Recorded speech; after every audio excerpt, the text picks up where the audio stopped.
রমাজানে রোজা রাখলাম, কবুল হলো কিনা চিন্তা। কোরআন তেলাওয়াত করলাম, কবুল হলো কিনা চিন্তা। তারাবির নামাজ পড়লাম, কবুল হলো কিনা চিন্তা। জাহান্নামের আগুন থেকে নাজাত পাইলাম কিনা চিন্তা।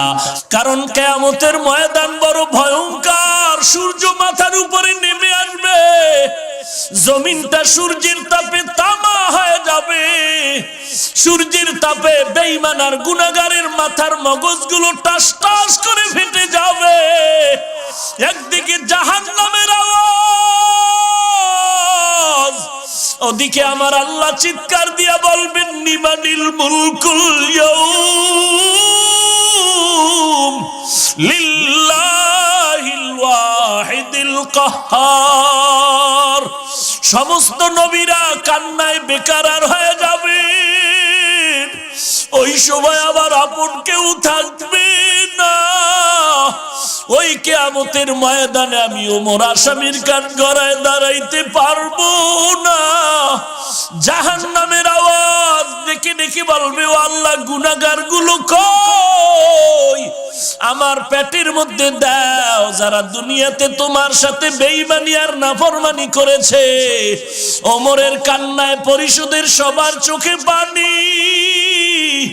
ও এলাকার যুবক, পা দুটো যদি আগায় দাও, আমি পায়ে হাত রেখে বলি, আল্লাহর কোরআনের মিথ্যা মনে করিও না। আমার নবীর কথা মিথ্যা মনে করিস না রে যুবক।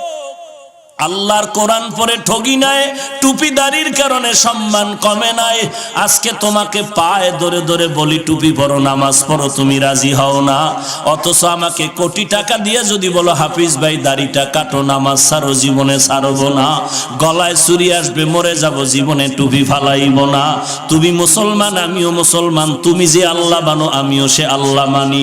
তুমি যেই নবী মানো, আমিও সেই নবী মানি।